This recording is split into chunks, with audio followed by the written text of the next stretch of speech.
નમસ્કાર દર્શક મિત્રો, મહામંથનમાં આપ સૌનું સ્વાગત કરું છું। છેલ્લા એક અઠવાડિયાથી રાજ્યના ખેડૂતોની જે સ્થિતિ છે એને જોતા એવું કોઈ બાકાત નથી કે જેણે સ્વીકાર્યું ના હોય કે હા, ખેડૂતોને ખરેખર મદદની જરૂર છે। જ્યારે ખેડૂતોના હકની વાત આવે ત્યારે ભાગ્ય જેવું બનતું હશે કે એમાં કોઈ રાજકીય પાર્ટીઓ કૂદી ના હોય। રાજ્યનો ખેડૂત જેટલો આપણા માટે મહત્વનો છે એનાથી પણ વધારે મહત્વનો એ રાજકીય પક્ષો માટે રહ્યો છે। જ્યારે ખેડૂત પરેશાન હોય ત્યારે વિપક્ષી પાર્ટી ગમે તે હોય એને સત્તાના રસ્તા તરીકે એ જોતી હોય છે। દર ચૂંટણીમાં ખેડૂતોનો મુદ્દો ચર્ચામાં ભલે રહેતો હોય પણ એની સમસ્યા તો આજે પણ અકબંધ છે। ચૂંટણી અને વિપક્ષ સુધી જ સીમિત રહેતો આ મુદ્દો હવે સાધુ સંતો સુધી પણ પહોંચ્યો છે। જે પ્રમાણમાં ખેડૂતોને નુકસાન થયું છે એને જોતા અમરેલી જિલ્લા કોંગ્રેસના પ્રમુખ પ્રતાપ દુધાતનું કહેવું છે કે સાધુ સંતોએ પણ ખેડૂતો માટે અવાજ ઉઠાવવો જોઈએ। 7 દિવસ થયા છતાં કેમ એક પણ સાધુ કે સંત એ બોલતા નથી, મૌન છે। કોંગ્રેસ નેતાએ કરેલી આ વાત પછી ભાજપે કહ્યું કે જુઠ્ઠાણું ફેલાવવું એ કોંગ્રેસનું કામ છે। ખેડૂતો માટે ક્યારેય ન વિચારનારા આજે ખેડૂતોના હકની વાત કરી રહ્યા છે। ત્યારે અહીંયા ચર્ચા એ કરવાની છે કે સર્વેના રાજકારણમાં સાધુ સંતોની આખરે એન્ટ્રી થઈ કેમ? કોંગ્રેસે કરેલી વાત સામે સાધુ સંતોનું સ્ટેન્ડ છે શું? આ વાત આજના મહામંથનમાં ચર્ચીશું।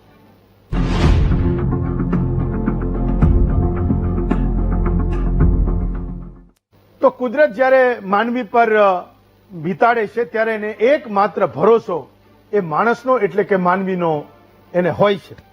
જે રીતે ખેતરોના દ્રશ્યો આવી રહ્યા છે, આપણે હજુ પણ સમજી રહ્યા છીએ કે કુદરત હજુ પણ બેરહેમ થઈ રહી છે। આજે પણ ગુજરાતના કેટલાક તાલુકા જિલ્લાઓમાં વરસાદ વરસી રહ્યો છે અને હવે તો સરકાર પણ એ વાતનો સ્વીકાર કરી રહી છે કે છેલ્લા 20 વર્ષોમાં ગુજરાતમાં ના પડ્યું હોય એવું માવઠું એ પડ્યું છે અને ખેડૂત એ પરેશાન છે, એ માવઠાનો માર એ ઝીલી રહ્યો છે। તો માત્ર સરકાર શું કામ, પક્ષ શું કામ, વિપક્ષ શું કામ, આખું ગુજરાત કહી રહ્યું છે કે ખેડૂતોની આવી સ્થિતિ એમણે છેલ્લા 20 વર્ષોમાં એ ક્યારેય જોઈ નથી।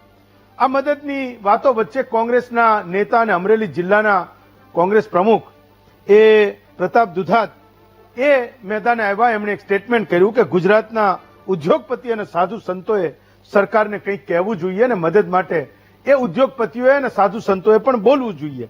એમણે સવાલ પૂછ્યો કે આખરે આપણા ગુજરાતમાં 8-8 દિવસથી જે ખેડૂતો છે એમની આ સ્થિતિ છે એના ઉપર આ વર્ગો બોલતા કેમ નથી જ્યારે કે એમનું સૌથી વધારે ગુજરાતમાં ચાલે છે। આ વાત પણ એમની વ્યાજબી છે, પણ આ સમય એ જરૂરિયાતમંદ ખેડૂતો માટે મદદનો છે।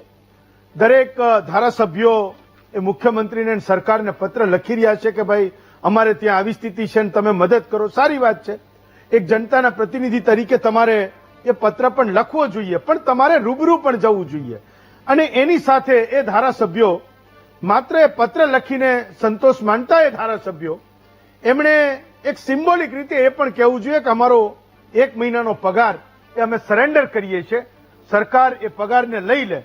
આજે આખું ગુજરાત એ જાણે છે કે માત્ર 182 ધારાસભ્યોના એ પગારથી એવું થવાનું નથી કે ખેડૂતની જે કઈ જરૂરિયાતો છે એ બધી પૂરી થઈ જવાની છે। આ માત્ર મદદ અને સહાયની વાત છે।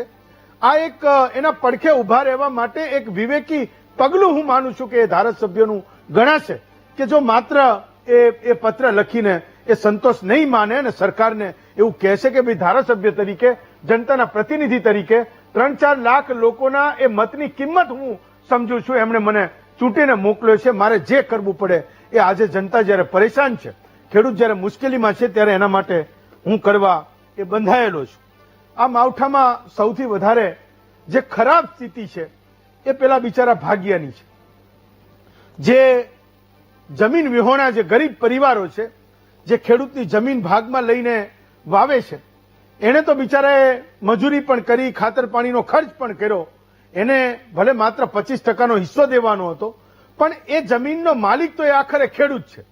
જ્યારે આ મુહિમ ચાલશે, નેતાઓ એ સરકાર પર દબાણ બનાવશે, વિપક્ષો કહેશે, જનતા કહેશે, મીડિયા કહેશે, ખેડૂતો પણ કહેશે, તો સરકાર જે કંઈ મદદ કરશે એ જેના નામનું એ ખેતર છે, જે ખાતેદાર છે એના ખાતામાં એ પૈસા પડવાના છે, એ સહાય એના ખાતામાં જવાની છે। એવા સમયે આ જે બિચારો ભાગ્યો છે, જે જમીન વિહોણું એ ગરીબ પરિવાર છે, એની સ્થિતિ એ આજની આ પરિસ્થિતિમાં એ સમજવા જેવી છે। એના પ્રત્યે કંઈક જોવાની જરૂર છે અને સરકારને હું પણ વિનંતી કરું છું કે એવા જમીન વિહોણા એ ગરીબ પરિવારો જેણે વાસ્તવમાં આપણા ગુજરાતની ખેતીને સાચવી છે, આપણે એવું કહીએ છીએ ગામડા ભાંગી ગયા બધા શહેરોમાં જતા રહ્યા, તો જે લોકો શહેરોમાં ગયા એમની જમીનો કોણે સાચવી? તો આ બિચારા એ ગરીબ પરિવારો છે જે ગામમાં માંડ એનું પૂરું કરે છે, એક કોઈકનું ખેતર ભાગમાં રાખીને વાવે છે અને જે કંઈ ઉપજ એમાંથી થાય એમાં એનું ગુજરાન એ ચાલે છે. વાસ્તવમાં તો એ જે કંઈ ઉપજ થાય એમાં ના ભાગ્યાનું નિભાવ થાય છે ના ખેડૂતનો થાય છે, પણ છતાંય આજની તારીખે જેટલો પણ ખર્ચ કર્યો હશે, મજૂરી કરી હશે, જેને પરસેવો પાડ્યો હશે, એ ભાગ્યાઓની એ મજૂરોની સ્થિતિ આજે વાસ્તવમાં ખૂબ દયનીય છે. કેટલાક સંજોગોમાં આપણને એ ખેતરોના વિડીયો જોઈએ તો રડવું આવે એ સ્થિતિ છે. તો આપણે એવી આશા રાખીએ કે સરકાર એવા ગરીબ પરિવારો માટે પણ કોઈક નિર્ણય કરે, કોઈક રીતે કરે, એને જે ફોર્મ્યુલા બેસાડવી હોય એ બેસાડે. ક્યાંક એવું પણ થઈ રહ્યું છે કે ખેડૂતો સર્વેનો વિરોધ કરી રહ્યા છે, ખેડૂતો અધિકારીઓને પાછા મોકલી રહ્યા છે. આ એક ખૂબ જ વિચિત્ર સ્થિતિ છે. રાજકારણ એની જગ્યાએ છે, પણ ગુજરાતનું હિત જોવાની જવાબદારી એ સત્તા અને વિપક્ષ બંનેની છે. તો હું એવી આશા રાખું છું કે મહત્તમ સત્તાવાળા લોકો, એના ધારાસભ્યો, સાંસદો, મંત્રીઓ બધાએ એ ખેડૂતો માટે કંઈક ને કંઈક વિચારે.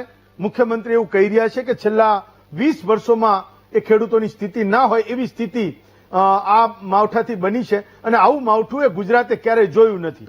આખું ગુજરાત કહી રહ્યું છે કે આવું માવઠું એમણે ક્યારેય જોયું નથી. તો કુદરત રૂઠી છે, એને માણસનો ભરોસો છે, સરકારનો ભરોસો છે. હું માનું છું કે આ ભરોસા પર ખરા ઉતરવાનો આ એક સમય છે. તો આજનો આપણો મુદ્દો છે કે સર્વેના રાજકારણમાં સાધુ સંતોને આમંત્રણ કેમ? આપણી સાથે 4 વક્તાઓ છે. ભાજપમાંથી દીપક જોશી છે, કોંગ્રેસમાંથી પ્રતાપભાઈ દુધાત છે, સુખરામદાસ બાપુ છે, ખાખી મઢી મેંદરડાના મહંત છે, અને મહામંડલેશ્વર જગદેવદાસ બાપુ છે, એ લક્ષ્મણજી મંદિર બરવાડાના મહંત છે. તો સૌથી પહેલા હું પ્રતાપભાઈ તમારી પાસે આવું છું કે તમે સ્ટેટમેન્ટ કર્યું કે સાધુ સંતો બોલતા નથી. શું સાધુ સંતો કહી દેશે તો સરકાર માની જશે? તમારે કેમ કહેવું પડ્યું કે ઉદ્યોગપતિઓ અને સાધુ સંતો બોલતા નથી? પ્રતાપભાઈ. જગતનો તાત બિચારો બાપડો બની ગયો હોય, અતિવૃષ્ટિ એટલી મોટી થઈ હોય કે ખેતરે જાય તો ખેડૂતની દયનીય સ્થિતિ જોવા માટે ભલભલાના હૃદય કાપી જેવી સ્થિતિ હોય. કોઈ પણ અનિચ્છનીય બનાવ બનતો હોય તો બધા જ પ્રકારના સ્ટેટમેન્ટો ચાલુ થતા હોય. આજે જે અન્નનો દાણો પૂરો પાડનાર વર્ગ છે એ એટલો પીડિત છે કે જેની કલ્પના કરવી મુશ્કેલ છે. ભૂતકાળમાં જાય, હસ્તિનાપુરની વાત હોય કે રામાયણ યુગની વાત હોય, જ્યારે રાજા એનો ધર્મ ન નિભાવતા હોય ત્યારે એ જમાનામાં ગુરુ દ્રોણ હોય કે કૃપાચાર્ય એને રસ્તા બતાવ્યા છે. સાધુ સંતોને મેં આજે એટલા માટે યાદ કર્યા કે સમાજનો એ સૌથી ઉચ્ચ ગાદી ઉપર બેસનાર એક પૂજનીય વંદનીય સંતો છે. સમાજ ઉપર આજે એટલે કે ખેડૂત એટલે કે 18 વરણ, 18 વરણમાં એના ભાગ્યું રાખતા મજદૂરો પણ હોય, ખેતી કરતો વર્ગ પણ હોય, વેપારમાં સાથે ખેતીના વેપાર સાથે જોડાયેલો વર્ગ પણ હોય, અને 18 વરણ ખેતી કરતા એ બિચારા બાપડા બની ગયા હોય. અને સરકાર મગનું નામ મરી ન પાડતી હોય, કોંગ્રેસ બોલે તો રાજનીતિ કરે, કોંગ્રેસ બોલે તો રાજકારણ કરે, આવી ભાષાનો ઉપયોગ થતો હોય ત્યારે મને ઉદ્યોગપતિઓ એટલા માટે યાદ આવ્યા કે આ માટીમાંથી આળોટીને મોટા થઈ, બાળપણ ગામડામાંથી કાઢી અને મોટા શહેરોમાં મોટા મોટા ઇન્ડસ્ટ્રીયાલિસ્ટો બન્યા હોય, પણ પાયામાં એના મા બાપે પણ ખેતી કરી હોય, એના જ એક અવિભાજ્ય અંગ એના પરિવારના સગા સંબંધીઓ આજે પણ ખેતી કરતા હોય, એને ઘર અકાવવું મુશ્કેલ હોય, તો શા માટે મૂંગા છે?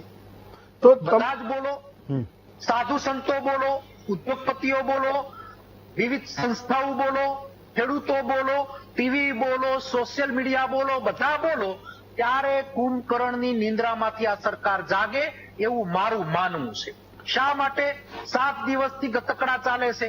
સર્વેના નામના 12 ઇંચ વરસાદ પડી જતો હોય, ખેતરની અંદર સિંગો પથરાઓ તણાઈ ગયા તો દૂરની વાત છે, સડીને બધું પૂરું થઈ ગયું હોય, ઘાસ ખેડૂતોના માલઢોર માટેનો ઘાસ ન વધ્યું હોય, કપાસના જીંડવા કપાસની અંદર ઉગી ગયા હોય, સોયાબીન કઈ દેખાતા ન હોય, તો ઉદ્યોગપતિઓને ક્યાંક આફત આવે, અદાણીને ક્યાંક આફત આવે, કોઈ અન્ય કંપનીઓને આફત આવે તો 19 લાખ કરોડની આ દેશની અંદર દેવા માફી થતી હોય તો અમે દેવા માફીની વાત 8 દિવસથી મૂકી છે.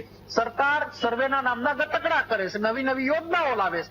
નવો ખેતરમાં પાક વાવવો કે ના વાવવો, નવી ખેતીની તૈયારી કરવી કે ના કરવી, ભૂતકાળમાં પણ આ રીતનો ટાઈમ કાપી અને અન્યાય કરવામાં આવ્યો. એટલે સાધુ મને એટલા માટે યાદ આવ્યા કે સાધુ સંતો બોલે તો સરકાર ઉપર દબાણ ઉભું થાય. આમાં બીજો મારો કોઈ કટાક્ષ નથી. બધાને બોલવું પોતાનો હક છે ને ધર્મ છે.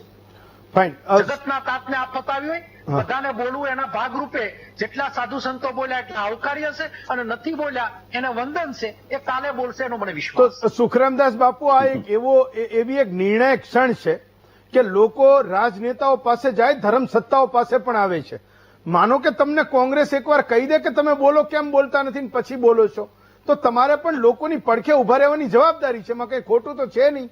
અને આ લોકશાહી છે, અહીંયા કોઈના હિત માટે બોલતું તો કોઈ રોકતું નથી. પણ એ વાત સાચી છે કે એક પ્રેશર ગ્રુપનું કામ તો કરે છે. જ્યારે ધર્મ સત્તાઓ એ નેતાઓને કહે છે તો એને માનવું તો પડે છે. સુખરામદાસ બાપુ. ના, આપની વાત બહુ સાચી છે. જગતના તાત માટે તો આપણે અવાજ ઉઠાવવું જોઈએ. અને સાધુ સંતો તો ધર્મના પ્રચારો છે. ધર્મને નીચે રાજ સત્તા છે, રાજ સત્તાને ઉપર ધર્મ સત્તા છે. તો રાજ સત્તા ધર્મ સત્તાના આજ્ઞાના પાલન કરે છે. હું આપને ચેનલના માધ્યમથી બતાડી તો 8-10 દિવસ પહેલા હું એક વિડીયો બનાવ્યો હતો. એ વિડીયો ભૂપેન્દ્રભાઈ પટેલ સુધી તક પહોંચ્યા છે. અને તે મંત્રાલયથી પણ ફોન આવ્યું હતું કે બાપુ આ ભારતમાં બધા સરકાર કાબિલ આવી રીતે ધ્યાન આપે છે, પણ થોડુંક મંત્રીઓની શપથ લીધી દિવાળી પહેલાની વાત છે, એના માટેના થોડું કંઈક વિવાદ થયો છે. હું કોઈ સરકારનો માણસ નથી, હું કોઈ પક્ષનો માણસ નથી, હું ફક્ત ને ફક્ત સનાતન ધર્મના માણસ છું. મારા માટે બધા સરકાર, હું કોઈ પક્ષના સાથે જોડાયેલો નથી અને આવા માણસોને કદાચ જોડાઈશ પણ નહીં. પણ ધર્મ માટે જ્યારે મારે લડવું પડશે ત્યારે હું જી જાન લગાડી દઈશ ધર્મ માટે. અને અમારા જ્યારે એવું આવ્યું ત્યારે અમારા ધર્મના તાત હોય અને અત્યારે બધા કેવું છે. નહીં બાપુ, આ ધર્મની વાત નથી, આ વાત સ્પષ્ટ એ છે.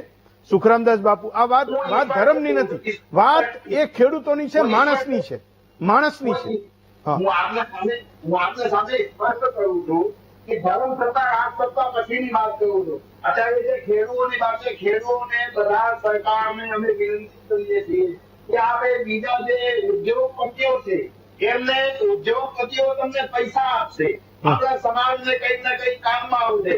પણ અન્નદાતા છે ને જ્યારે ખેતરને અંદર અન્ન વાવશે, હવે અન્નદાતાઓ જ્યારે મહેનત કરશે ત્યારે અનાજ પેદા થશે અને અનાજ પેદા થશે ને એટલે બધા હાથીને કીડીને માણસને લઈને બધા ખેતરની અંદર પેદા થાય છે. જ્યારે અન્ન પેદા થાય છે ત્યારે બધાના પેટ ભરાશે.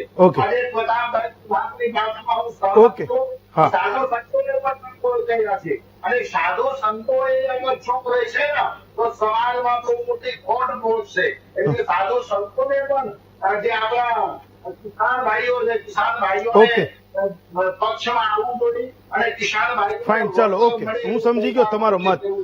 જગદેવદાસ બાપુ, તમારું શું માનવું છે? કેમ સાધુ સંતો કોઈ કે કીધા પછી એ બોલે છે? એની પણ જવાબદારી છે. લોકો સારું કમાય તો એ મંદિરના નેજામાં દાન ધર્મ કરતા હોય છે. એ બિચારો ખેડૂત એ ક્યારેક 2%, 5% અને 10% ભાગ એ ધર્મનો કાઢતો હોય છે. તો આજે એની જયારે મુશ્કેલી હોય તો એ તમારા લોકોની જવાબદારી છે એ કહેવાની, રજૂઆત કરવાની, વિનંતીઓ કરવાની ને ક્યારેક લાલ આંખ કરવાની થાય તો પણ. જગદેવદાસ બાપુ. ભાઈ, કોઈ નેતા દ્વારા કહેવા પછી જ કોઈ સાધુ અવાજ ઉઠાયો એવું નથી હોતું. હા, અમે પણ પોતે જઈએ છીએ, ખેડૂતોને મળીએ છીએ, ખેડૂતોને સાંત્વના દેતા હોય છે. હું 3 દિવસથી સતત ફરું છું.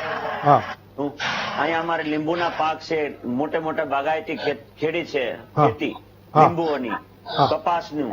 ખેડૂતોના કપાસ બરબાદ થઈ ગયા છે. કપાસની અંદર ને અંદર ફૂટીને કપાસ બીજો નીકળી આવે છે.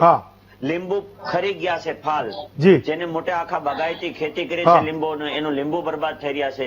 ખેડૂતોને અમે મળતા જ હોય છે, પણ અમારો એ વિષય નથી કે સરકાર સુધી અમે મેસેજ પહોંચાડીએ. પણ હવે જયારે આ ટીવીના લાઈવ મેસેજ દ્વારા આવ્યા છે, મીડિયા સમાચાર આવ્યા છે, તો એના દ્વારા અમે સરકારને કહીએ કે સરકાર ચાહે ભાજપ હોય ચાહે કોંગ્રેસ હોય, ખેડૂતોનું કોઈએ ધ્યાન દીધું નથી. હા ભાઈ સરકારને ખેડૂત પહેલો ધ્યાન દેવું જરૂરી છે. ઓકે. આ થોડા દિવસ પહેલા બોટાદની અંદર લફડું થયું હતું જે હા. પડદા સિસ્ટમ, ખેડૂતોને મારવાની સિસ્ટમ છે ને. વેપારીઓ માલ લૂંટી લે છે, ખેડૂત રાત દિવસ મહેનત કરે છે, પાણી પાય છે, હા ખેતીનું ધ્યાન રાખે છે, ઉત્પાદન લે છે, ને પછી એને માલના રકમ પણ પૂરી નથી મળતી. હા એટલે આ બધા વિષય ઉપર ચાહે ભાજપ હોય ચાહે કોંગ્રેસે પણ કોઈ દિવસ નથી હિતનું વિચાર્યું. હા. અને ભાજપ પણ, હવે તો ભાજપ તો લાઈવ ઓનલાઈન પૈસા પણ આપે છે. હા શું? પણ પહેલા તો પૈસા પણ નહોતા આવતા, હા સહયોગ પણ નહોતો આવતો. હવે અત્યારે જે ભૂલ છે સરકારની, હા. એ ભૂલ જરૂર છે કે આટલા દિવસથી એ સર્વેના સમયમાં એમને ખબર જ છે ઓલરેડી કે આખા હા. ગુજરાતની અંદર ઓકે. કોઈ ક્ષેત્ર બાકી જ નથી વરસાદ વગર. હા. તો એમને સર્વે ન કરવાનો, એને ખેતીનું પાક પૂછવાનો, એનો વીઘા પૂછવાનો, કેટલા વીઘા તારું માલ બરબાદ ચાલો. થયો, એનું ફાઇન. વળતર ઉચિત આપી ફાઇન. દેવાનું. ચાલો દીપકભાઈ, તો મૂળ પ્રતાપભાઈ કહી રહ્યા છે કે માત્ર સાધુ સંતો શું કરવા, ગુજરાતની સરકારને તમામ લોકોએ ખેડૂતોની સાચી સ્થિતિ એ કહેવી જોઈએ કે ભાઈ બોલો તમે એની સામે વાસ્તવમાં ખેડૂતોની સ્થિતિ શું છે. એમનું સ્ટેટમેન્ટ હતું કે ઉદ્યોગપતિઓ અને સાધુ સંતો ચૂપ કેમ છે. બધાય ચૂપ નથી, ઘણા બધા લોકોએ ઘણા બધા મહાત્માઓએ પહેલા વિડીયો બનાવીને સરકારને વિનંતી કરી છે કે લોકોની પરિસ્થિતિ ખૂબ ખરાબ છે, પણ છતાં એમનું એવું કહેવું છે કે આજે ગુજરાતનો ખેડૂત એ ભયંકર મુશ્કેલીમાં છે. એવા સમયે સમાજના સૌથી ઇન્ફ્લુએન્શિયલ એવા બે વર્ગ ઉદ્યોગપતિ અને સાધુ સંતોએ પણ સરકારના કાન આંબળવા જોઈએ કે અહીંયા તમારી ભૂલ છે, તમે ખેડૂતોની જલ્દી મદદ કરો. દીપકભાઈ. હેમંતભાઈ, વિષય એટલો બધો સેન્સિટિવ છે અને દરેક વખતે હું માનું છું ત્યાં સુધી જે બાબતની આ ચર્ચા થાય છે, પણ કોંગ્રેસ પોતે અત્યારે જે આ મુદ્દા ઉપર જે ચર્ચા કરી રહી છે હું માનું છું ત્યાં સુધી મુદ્દાને ડાયવર્ટ કરી રહી છે.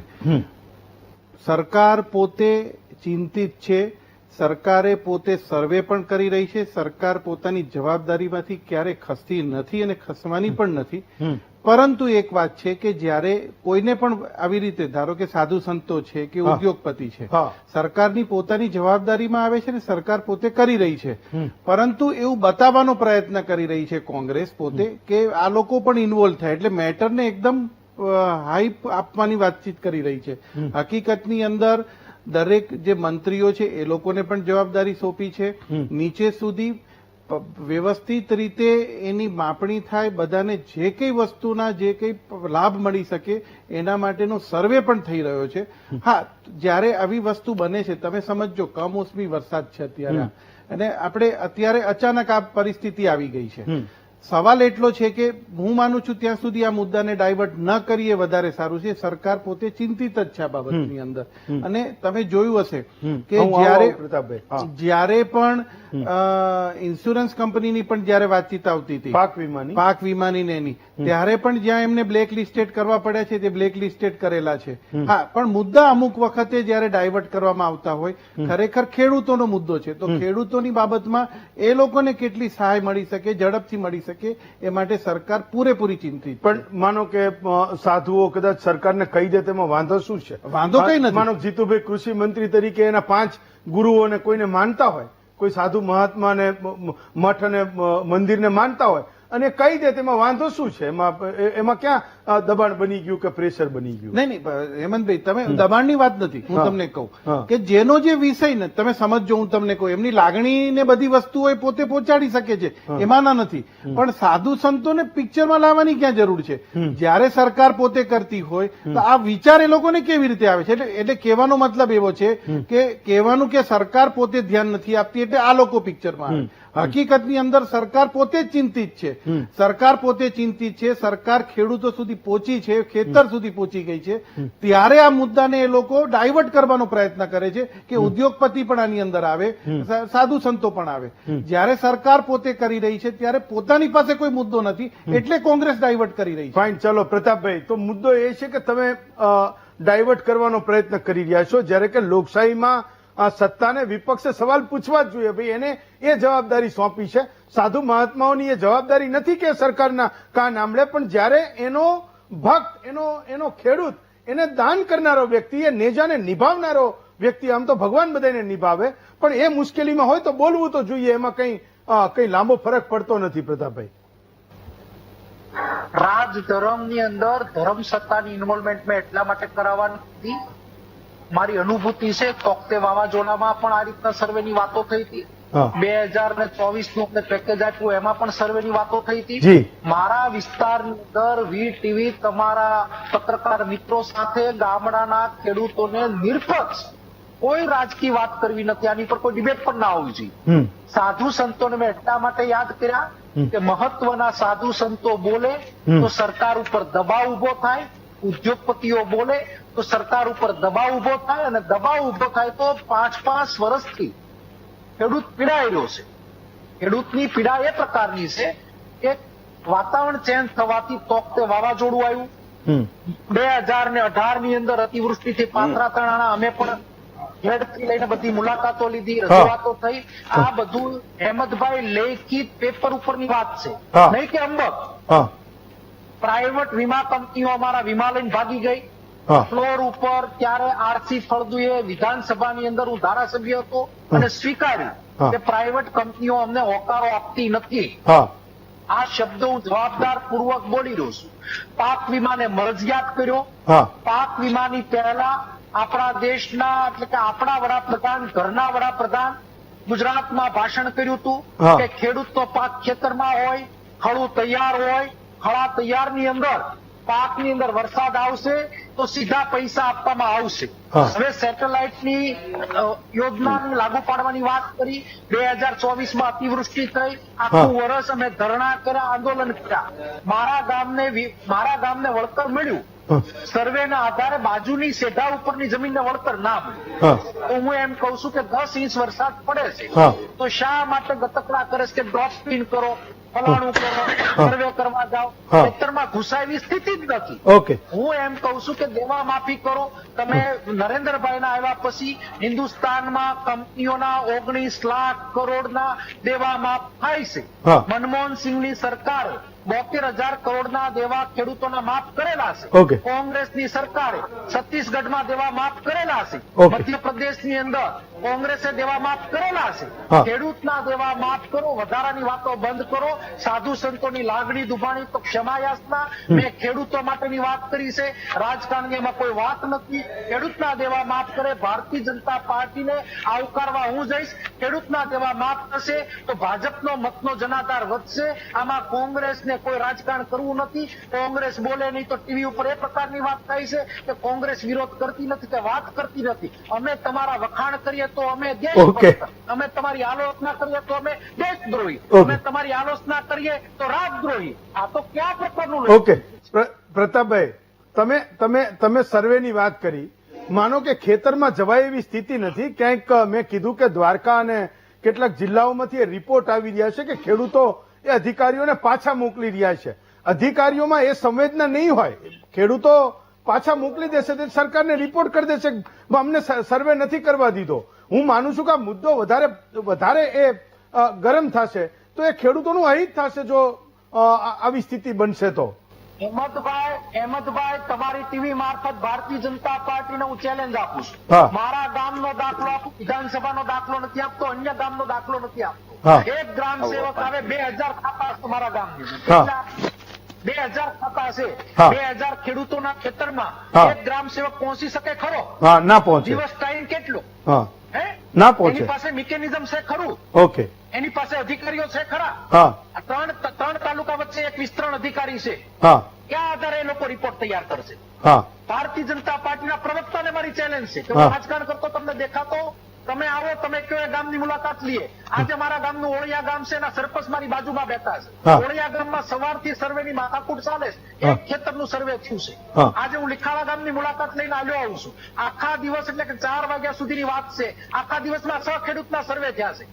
આજે આ દિવસોના ટાઈમ જતા રહેશે. શિયાળુ પાક વાવવો છે. આ રીતનો ટાઈમ કાપીને ભૂતકાળમાં અનીતિ કરી છે, અધર્મ કર્યો છે. માટે સાધુ સંતોના શરણોમાં હું ગયો છું. પ્રતાપ દુધા ધારાસભ્ય જયારે પણ મળ્યો છે, પગે લાગવા ગયો છું. મત માટે સાધુ સંતોને, હિન્દુસ્તાનના કોઈ સાધુ સંતોને મેં નથી કીધું ક્યારે મને મદદ કરો. ફાઇન, ચલો. એક પણ ઉદ્યોગપતિ મેં મદદ નથી માંગી. ઓકે દીપકભાઈ, મુદ્દો એ છે કે અત્યારે તો એ ખેડૂતો માંગ કરી રહ્યા છે કે ભાઈ તમે આજે આવે છે શિયાળુ પાક માટે એને વાવવાનું છે, તમે કંઈક એવી કોઈ ફોર્મ્યુલા જલ્દી લઈ આવો કે ખેડૂતની એ અધિરાય તૂટે નહીં. આજની જે સ્થિતિ છે એમાં મદદ કરવાની એ આજની ક્ષણ છે. હું માનું છું કે આમાં 24 કલાક પણ એ બહુ મોટો મુદ્દો છે. ચાહે કોંગ્રેસ જે કંઈ બોલે તે એ ખેડૂત કોઈ બોલી શકે કે ના બોલી શકે, કે સાધુ સંતો કાલે સરકારને ગમે તે નિવેદન કરે. નહીં હેમંતભાઈ, હું હા. તમને ખાસ એક વાત કરું છું હા. કે એટલા માટે જ કે ટાઈમ બાઉન્ડિંગ છે, સેન્સિટિવ પોર્શન છે. હા. આ સમય જો વીતી જશે તો હા. એ લોકોને ઘણું બધું મોટું નુકસાન થશે, અને એના માટે સરકારે તાત્કાલિક ધોરણે, તમે પોતે પણ જોયું હશે કે ઇવન મંત્રીશ્રીઓને પણ છેક સુધી મોકલેલા છે, અને એની નિગરાઈ હેઠળ આ બધી વસ્તુ થઈ રહી છે. હવે સવાલ એટલો આવે છે કે મારો તો એટલી જ વસ્તુ હતી કે બીજી કોઈ વસ્તુ જે સબ્જેક્ટ છે એ સબ્જેક્ટની અંદર જે પોતે પાવરદા છે, જે છે એને અંદર તમે ઇન્વોલ્વ કરો ને એના માટે નિરાકરણ કરો. એમણે જે વાતચીત કરી 17-18 ની વાતચીત કરી, અગાઉની વાતચીત કરી, પાક વીમાની જે પરિસ્થિતિ હતી, જે કઈ પરિસ્થિતિ ઉભી થઈ હતી, કોંગ્રેસ વખતે પણ ઉભી થયેલી છે. એ લોકો વખતે પણ 800 કરોડના પાક વીમા આપેલા નથી એ વખતે, તો એ મેટરો ચાલતી હતી લાંબા સમય સુધી. સવાલ એટલો છે કે પ્રેઝન્ટ સિચ્યુએશનની અંદર શું કરવું. અત્યારે એમનું કેવું એવું છે કે સાધુ સંતોને, ઉદ્યોગપતિને તમે લગાડો. આ કોઈની લાગણી સાથે તમે સમજજો, તમે પોતે સમજાવવાનો જ્યાં પ્રયત્ન કરશો ત્યાં સુધી વાંધો નથી, પણ ક્યાં મિસગાઈડ કરી રહ્યા છો એના માટેની વાત છે. આજે તમે સાધુ સંતોને અંદર જોઈન કરો છો એટલે મુદ્દાને તમે એવી હાઈપ આપો છો કે આ એકદમ સેન્સિટિવ છે, સરકાર માનતી નથી, સરકારની કોઈ પાસે તંત્ર નથી. આ વસ્તુ ખોટી છે. એમણે જે વાતચીત કરી કે જે ગામની અંદર, મને પ્રતાપભાઈ મને બોલી લેવા દો ને. આવું પ્રતાપભાઈ, એમણે પ્રતાપભાઈ આવું તમારી પાસે. એમણે જે એક વાતચીત કરી કે ગામની અંદર આજે જે ગામનું નામ આપ્યું એમાં 6 સર્વે થયા છે, 1 સર્વે નથી ઘૂસી શકાય એવું. હા, એટલે એ જે એકચ્યુઅલ છે એ બાબતની ચર્ચા થાય તો વધારે સારી રીતે એનું પરિણામ મળી શકશે. નહીં, એની વાત પણ એને કરી કે કહું છું ને, કેવી રીતે કરશો, ચલો એનો કોઈ ફોર્મ્યુલા કોઈ આપી દે. જો એક વસ્તુ તમને કહું, કોઈ પણ વસ્તુની તકલીફ આવે છે તો એનું નિરાકરણ પણ સાથે હોય છે. તો એ જે ચર્ચા થઈ એ ખેલદીરીની ચર્ચા કહેવાય. પરંતુ તમે જુદા રસ્તા પર લઈ જવાનો પ્રયત્ન કરો, સિમ્પથી કેળવવાનો પ્રયત્ન કરો, એ એકચ્યુઅલી તમે એમ કે છે કે હું કોઈ દિવસ મત માટે નથી કરતો, પણ ઇનડાયરેક્ટલી એ જ વસ્તુ થાય. તમે મિસગાઈડ શું કામ કરો છો? તમે જે સર્વે વાળી વાતચીત કરી કે આજે 6 સર્વે થયા, 1 સર્વે થયો, એ સાચી પોઝિશન છે. એ ધ્યાનમાં આવ્યું છે તો તમે મૂકો પણ ખરા, તેનું નિરાકરણ આવશે. ફાઇન, ચલો પ્રતાપભાઈ જવાબ આપો. ફાઇનલ કમેન્ટ તમારી, પ્રતાપભાઈ. અપમાનિત થયું બાપુ કોઈ વાત કરી છે મેં? બાપુ મેં કોઈ અપમાનિત થઈ વાત કરી છે? નહીં, એ બે માંથી એક બંને ના પાડે. અપમાન માટેની વાત નથી, પણ મેં ધર્મ સત્તાને ઉપર રાખ્યું છે. અપમાન કોઈનું નથી, પણ કોઈને ઉપર રાખ્યું છે. મેં એવું કીધું આ ઉલ્લેખિત કરવું એ યોગ્ય નહીં. આ એક પ્રકારનું રાજકારણ જ કહેવાય. પાક માટે તો જગતના તાત માટે દરેક વ્યક્તિ બોલતા જ હોય છે પ્રતાપભાઈ. બાપુ દરેક વ્યક્તિ બોલતા જ હોય છે, પણ મારા શબ્દો શું હતા? મેં એવી વાત કરી, અમે પણ ચાહીએ છીએ, ચાહે ભાજપ હોય ચાહે કોંગ્રેસ. મારો શબ્દ શું છે? ભાજપ હોય ચાહે કોંગ્રેસ, તમે ખેડૂતોને પહેલા આગળ નહીં કરો તો આ દેશ અને આ સત્તા નહીં ચાલે કોઈનું. ખેડૂતોને લક્ષ્ય રાખો, ખેડૂતોને જેટલો ઉદ્યોગપતિઓને, ચાહે કોંગ્રેસ હોય ચાહે ભાજપ હોય, હું કોઈ પક્ષનો નથી. ફાઇન બાપુ, ચલો તમારી વાત પ્રતાપભાઈ સમજી લક્ષ્યમાં રાખો, ખેડૂતોને સહયોગ કરો ભરપૂર. પ્રતાપભાઈ તમારી ફાઇનલ કમેન્ટ. પ્રતાપભાઈ,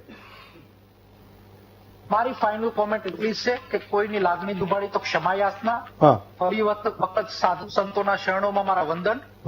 જગતના તાતને જરૂરિયાત પડી છે. ભાઈ અમે એટલી જલ્દી લાગણી દુભાય જ નહીં અમારી, સમજ્યા? નહીં, જગતના તાતને જરૂરિયાત પડી છે. પ્રતાપ દુતાત પોતાના માટે કઈ વાત નથી કર્યો. મેં વાત મૂકી છે, મારા મુદ્દા ઉપર હું મક્કમ છું કે અહીંયાથી જગતના તાતને આપણે તમારી વાત વ્યાજબી છે પ્રતાપભાઈ. હિન્દુસ્તાનનું ગામડું જીવિત ખેડૂતો માટે મુદ્દો ઉઠાવ્યો, મને બહુ પસંદ છે. હિન્દુસ્તાનનું ગામડું જીવિત હશે, ખેતી હયાત હશે તો દેશ જીવિત રહેશે. દેશને સૌથી મોટી રોજગારી ખેડૂતો પૂરી પાડે છે. ગુજરાતના ખેડૂતને પહેલી વખત તકલીફ પડી છે. 30 વર્ષથી સત્તા ભોગવી રહ્યા છો.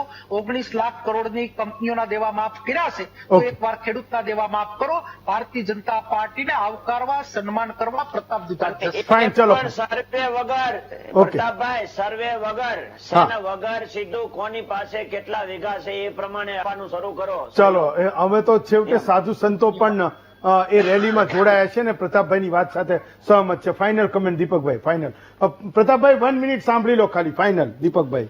ભારતીય જનતા પાર્ટીની સરકાર એ હંમેશા ખેડૂત માટે ઊભી રહી છે, ખેડૂત માટે ઊભી રહેવાની છે, ખેડૂતની પરિસ્થિતિ પણ સમજે છે અને એટલા માટે જ હું તમને કહું કે મેક્સિમમ ખેડૂતોને બેનિફિટ થાય એ રીતની એમની હંમેશા પ્રક્રિયા રહી છે, કાર્ય રહ્યું છે અને એના માટે બજેટ પણ તમે જોયું હશે કે એના માટે સ્પેશિયલ ફાળવવામાં આવે છે. બીજી વાત કે જ્યારે આવી પરિસ્થિતિની જયારે વાતચીત આવે છે ત્યારે સંપૂર્ણપણે ભારતીય જનતા પાર્ટી તમે કમ્પેર કરી શકો છો કોંગ્રેસના શાસનમાં શું હતું અને ભારતીય જનતા પાર્ટીના શાસનમાં શું હતું. હા, તકલીફ આવી છે એ બધા માટે છે, બધાએ આનું નિરાકરણ આવ્યું છે, કોઈને આમાં ઇન્વોલ્વ કરવાની જરૂર નથી, દરેકે પોતાની જવાબદારી સમજીને પોતે કામ કાર્ય. દીપકભાઈ, નાનામાં નાનો માણસ ગુજરાતનો આ વખતે કંઈક અનુભવે ને, એ લાગણી અનુભવે ને કે મારા માટે કંઈક થયું એવું થાય. હું માનું છું કે માત્ર તમે અહીંયા બોલશો એનાથી નહીં ચાલે.